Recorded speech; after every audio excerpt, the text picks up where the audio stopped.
Hello everyone, welcome to Study Pie. हम पढ़ रहे हैं विश्व का भूगोल और विश्व के भूगोल में हम पढ़ रहे हैं पहला चैप्टर अपना जो कि था ब्रह्मांड। और ब्रह्मांड चैप्टर में हमने चार टॉपिक चार क्लासेस में कंप्लीट कर लिए हैं। चार पार्ट में हमारे क्लासेस हैं जो वर्ल्ड ज्योग्राफी के प्लेलिस्ट में पड़े हुए हैं। आप जाएंगे अगर चैनल पे तो प्लेलिस्ट में वर्ल्ड ज्योग्राफी की प्लेलिस्ट मिलेगी, उस पर आपको चारों लेक्चर ही मिल जाएंगे। और इन चारों लेक्चर के अलावा जो ब्रह्मांड चैप्टर है उसका ये आखिरी वीडियो है। इसके बाद ब्रह्मांड चैप्टर पूरी तरह से कंप्लीट हो जाएगा। जो चीजें बची है ब्रह्मांड चैप्टर में आज हम उनको कंप्लीट कर लेते हैं। बची कुछ चीजें क्या क्या हैं, जैसे सुपर मून हो गया, ब्लू मून हो गया, रेड मून हो गया, उसके अलावा धूमकेतु वगैरह हो गए। इनके बारे में आज हम बात करेंगे। तो चलिए स्टार्ट करते हैं। सबसे पहले हम बात करेंगे सुपर मून के बारे में। सुपर मून जो चंद्रमा है वो पृथ्वी का एकमात्र उपग्रह है। ये हो गया आपका अर्थ, पृथ्वी, और जो चंद्रमा है वो एकमात्र उपग्रह है जो पृथ्वी का चक्कर लगाता है। ठीक है, ये हो गया चंद्रमा। अगर हम सुपर मून की बात करें, सुपर मून क्या होता है, तो जो पृथ्वी का उपग्रह है चंद्रमा हमेशा पृथ्वी की क्या करता है, परिक्रमा करता रहता है, घूर्णन भी करता है। जिस प्रकार पृथ्वी घूर्णन करती है किसका, सूर्य का घूर्णन करती है, उसी प्रकार ये क्या करते हैं, जो चंद्रमा है वो करता है घूर्णन पृथ्वी का। और इसमें क्या होता है, जब पृथ्वी का घूर्णन करते करते जब ऐसी स्थिति आती है चंद्रमा की, जब ये पृथ्वी के सबसे ज्यादा नजदीक होता है, जब चंद्रमा पृथ्वी के सबसे, देखिए परवलयाकार पथ है, इस पथ को बोलते हैं परवलयाकार या दीर्घवृत्ताकार पथ भी बोलते हैं। तो इस पथ में क्या होता है, एक ऐसी कंडीशन आती है जब चंद्रमा दूर होता है पृथ्वी से। ठीक है, जैसे ये कंडीशन देखिए यहाँ पे चंद्रमा दूर है पृथ्वी से, लेकिन एक ऐसा समय आता है जब चंद्रमा पृथ्वी के पास होता है। तो इसी कंडीशन को कहा जाता है सुपर मून। और सुपर मून क्यों कहा जाता है, इससे प्रभाव क्या पड़ता है जब पृथ्वी के पास आता है, इससे चंद्रमा 30% अधिक चमकीला हो जाता है, उसके अलावा 14% अधिक बड़ा दिखाई देता है। ओके, क्या होता है सुपर मून में, सुपर मून पृथ्वी के सबसे नजदीक पहुंच जाता है उस समय में, और ये 30% अधिक चमकीला होता है और 14% अधिक बड़ा दिखाई देता है। तो यही होता है सुपर मून। ओके, अब आगे बात करते हैं। आगे बात करेंगे ब्लू मून के बारे में।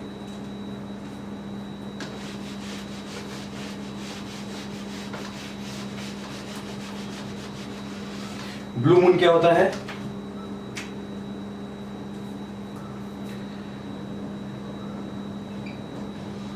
ब्लू मून क्या होता है, ब्लू मून, ब्लू मून का अर्थ है जब एक कैलेंडर माह में लगभग 31 डेज होते हैं एक कैलेंडर माह में। तो एक कैलेंडर माह में जब 2 पूर्णिमा होती है,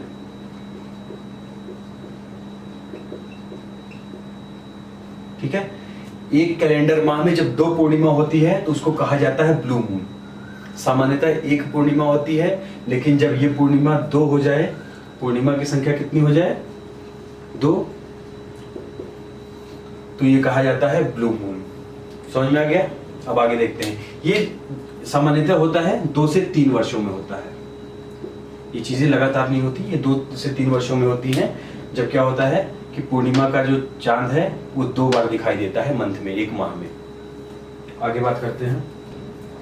और अगर किसी वर्ष में, इसके बारे में एक बात और है ब्लू मून के बारे में, अगर मान लीजिए किसी वर्ष में ये ब्लू मून 2 या 2 से अधिक,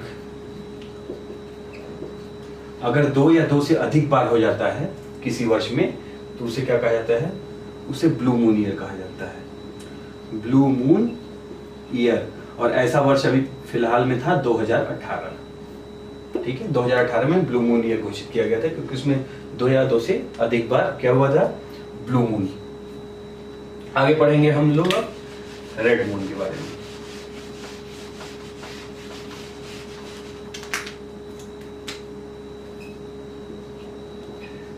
रेड मून, अब ये रेड मून क्या होता है, रेड मून क्या होता है, रेड मून का अर्थ है चंद्रमा का लाल हो जाना, चंद्रमा लाल कलर का दिखाई देना। ऐसा कब होता है, देखिए जब चंद्र ग्रहण की स्थिति होती है, चंद्र ग्रहण की स्थिति में क्या होता है, चंद्र ग्रहण की स्थिति में पृथ्वी सूर्य और चंद्रमा के बीच में आ जाती है। ओके, पृथ्वी सूर्य और चंद्रमा के बीच में कब आ जाती है? चंद्र ग्रहण के दौरान। और जब इस चंद्र ग्रहण के दौरान, जब पूर्ण चंद्र ग्रहण देखिए तो लगातार तो नहीं होता, चंद्र ग्रहण जब भी होता है तो नॉर्मल होता है, पूरी तरह से चंद्रमा को मतलब पृथ्वी ढक नहीं पाती। ऐसा मतलब कि 3-4 वर्ष में एक ही बार होता है जब पृथ्वी पूरी तरह से चंद्रमा को ढक लेती है। ओके, तो क्या होता है चंद्र ग्रहण में? चंद्र ग्रहण में पृथ्वी बीच में आती है चंद्रमा और सूर्य के। और जब सूर्य का प्रकाश पृथ्वी पे पड़ता है, क्योंकि चंद्रमा को, ये मान लीजिए चंद्रमा हो गया, ठीक है, ये पृथ्वी है, पृथ्वी ने चंद्रमा को क्या किया? ढक लिया पूरी तरह से ऑक्यूपाई कर लिया। उसके बाद जब सूर्य का प्रकाश पड़ता है पृथ्वी के ऊपर, तो वो प्रकाश छन के, मतलब उस प्रकाश ट्रांसपेरेंट होके पृथ्वी को क्रॉस करके चंद्रमा के पास पहुंचता है। इससे क्या होता है? चंद्रमा पूरी तरह से, इसका कलर लाल हो जाता है। चंद्रमा का कलर कैसा हो जाता है? लाल हो जाता है, और इसे कहा जाता है रेड मून। ओके, चलिए आगे देखते हैं। रेड मून हो गया।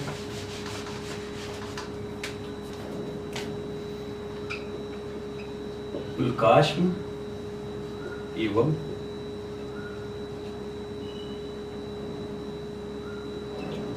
उल्कापिंड।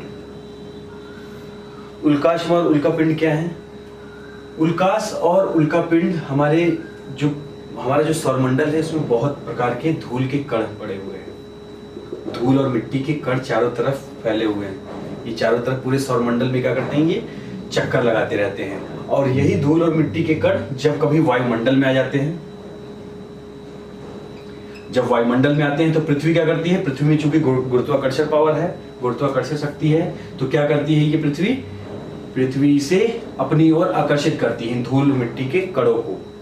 और जब ये धूल मिट्टी के कण जब पृथ्वी की ओर आते हैं तेजी से, क्योंकि गुरुत्वाकर्षण शक्ति से आते हैं, तो ये क्या करते हैं? हवा के साथ ये क्या करते हैं? वायुमंडल के साथ, हवा के साथ क्या करते हैं? इंटरेक्ट करते हैं। घर्षण होता है इनके हवा के साथ। ये जो पार्टिकल्स होते हैं इनका हवा के साथ घर्षण होता है। और जब हवा के साथ घर्षण होता है तो ये जलते हुए, मतलब उसमें से आग निकलने लगती है और ये जलते हुए दिखाई देते हैं। इसी को टूटता हुआ तारा कहते हैं। आपने देखा होगा कई बार, कैसे अचानक आकाश में आप देख रहे हैं और अचानक से एक तारा एकदम तेजी से धरती की ओर आता दिखता है, तो यही होता है। और जब ये जलते हुए आता है तो ये ऊपर ही खत्म हो जाता है, अधिकांशतः ये ऊपर ही खत्म हो जाता है। और जो ऊपर खत्म हो जाता है, जो तारा ऊपर ही जल जाता है, सॉरी तारा नहीं, जो ये कण है जो ऊपर जल जाते हैं, उसको क्या कहा जाता है? उसको कहा जाता है उल्काश्म।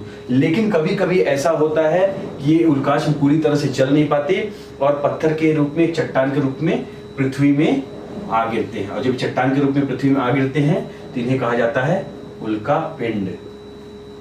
अगर ये पूरी तरह से जल गए तो ये उल्काश्म कहलाएंगे, और ये धरती पर गिर गए चट्टान के रूप में तो ये उल्कापिंड कहलाएंगे। तो ये हो गया उल्काश्म एवं उल्कापिंड। अब आगे टॉपिक देखेंगे।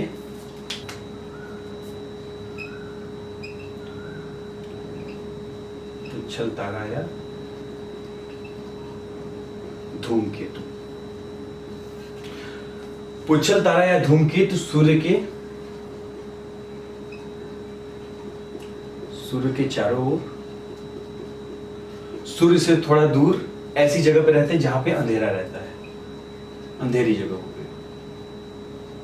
ये किसके बने हुए होते हैं? ये धूल, मिट्टी के कण एवं हिमानी गैसों से बने होते हैं। याद रखिएगा, हिमानी गैसों से भी बने होते हैं। तो ये क्या करते हैं? सूर्य के चारों ओर चक्कर लगाते हैं, लेकिन अंधेरी जगहों पे रहते हैं। और ये क्या करते, ये इनका जो आकार होता है, इनका आकार छोटे से लेके काफी बड़ा तक होता है। मतलब कि ये समझिए कि लाखों किलोमीटर की लंबाई में ये होते हैं। लाखों किलोमीटर की लंबाई में इनका पूरा विस्तार होता है। और ये क्या होता है? जब सूर्य है, जब ये सूर्य के चारों तरफ ये जब घूमते घूमते क्या करते हैं? कई वर्षों में फिर ये सूर्य के आकर्षण में आके, वहां पे क्या होता है? जब ये सूर्य के आकर्षण में आ जाते हैं तो सूर्य के ताप से इन हिमानी गैसों का क्या होता है? ये हिमानी गैसों का फुहारा निकलने लगता है। क्या होता है? फुहारा निकलने लगता है। और जब फुहारा निकलता है तो जलता हुआ दिखाई देता है, जिसे पुच्छल तारा कहते हैं। ये काफी लंबा होता है, बहुत लंबा होता है। तो अगर आप लोग ने पुच्छल तारा नहीं देखा होगा तो आप एक बार सर्च कर लेंगे गूगल में तो आपको पुच्छल तारा दिख जाएगा। तो इससे फुहारा निकलता है, ये काफी लंबा जलता हुआ दिखाई देता है। आगे देखते हैं। पुच्छल तारा, जैसे ये पुच्छल तारा हो गया, ये ऐसे ऐसे लंबा लंबा रहता है, जलता रहता है पूरा ये। इसके शीर्ष को कोमा कहा जाता है। और पुच्छल तारों की संख्या खगोल शास्त्रियों के अनुसार अगर हम माने तो पुच्छल तारों की संख्या कितनी है अंतरिक्ष में? 1 लाख है। 1 लाख तारों की संख्या है पुच्छल तारों की संख्या लगभग। तो इसको शीर्ष भाग को कोमा कहा जाता है पुच्छल तारों में। ये हो गया पुच्छल तारा। अब आगे का टॉपिक है हमारा क्षुद्र ग्रह या अवांतर ग्रह। ओके,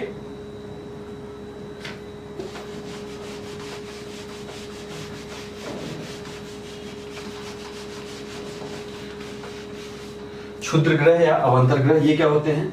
हमने आपको जब पिछला लेक्चर पढ़ाया था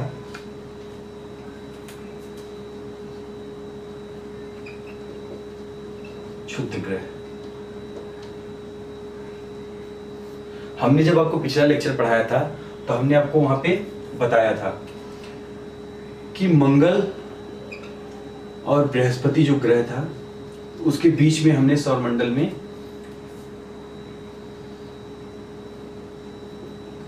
मान लीजिए ये मंगल ग्रह है और ये बृहस्पति ग्रह है, तो उसके बीच में हमने दर्शाया था किसको? हमने दर्शाया था क्षुद्र ग्रहों को। तो क्षुद्र ग्रह कहां पाए जाते हैं? मंगल और बृहस्पति के बीच में होते हैं। ओके, और क्षुद्र ग्रह का ऐसा माना जाता है कि ग्रहों के टुकड़ों से बने हैं। ग्रहों के टूटने से, जब ग्रह टूटे थे, यानी जब विस्फोट हुआ था, जब भी तो विस्फोट के बाद क्या हुआ था? कई सारे टुकड़े बने थे। तो इन टुकड़ों में से टूटकर भी क्या बने थे? ये क्षुद्र ग्रहों का भी निर्माण हुआ था। इनकी जो उत्पत्ति है किससे हुई है? ग्रहों के टूटने से। और देखिए जो ये क्षुद्र ग्रह रहते हैं ये पृथ्वी के लिए कभी कभी खतरा बन जाते हैं, क्योंकि ये पृथ्वी की तरफ ही आते हैं, मतलब टूटने के बाद लगभग ये पृथ्वी की तरफ ही आते हैं। तो इनसे बचने के लिए क्या किया था? अमेरिका ने एक मिशन शुरू किया था, asteroid redirection mission. Okay, asteroid redirection mission शुरू किया था 2015 में। इसमें ऐसे रोबोट युक्त अंतरिक्ष यान का निर्माण होगा जो क्या करेगा? रीडायरेक्ट कर देगा। रीडायरेक्ट का मतलब है कि जब क्षुद्र ग्रह टूटकर पृथ्वी की तरफ आएंगे तो उनकी दिशा को क्या कर देगा? वो मोल्ड कर देगा, मोड़ देगा। इससे क्या होगा? पृथ्वी पूरी तरह से सुरक्षित रहेगी। तो इसी के साथ ही हमारा जो ये चैप्टर था ब्रह्मांड का वो पूरी तरह से कंप्लीट हो गया। हमारे जो पिछले वीडियोस हैं आप जाके प्लेलिस्ट में देख सकते हैं। और जो भी सुझाव हो, जो भी प्रश्न हो, कमेंट बॉक्स में अवश्य बताएंगे।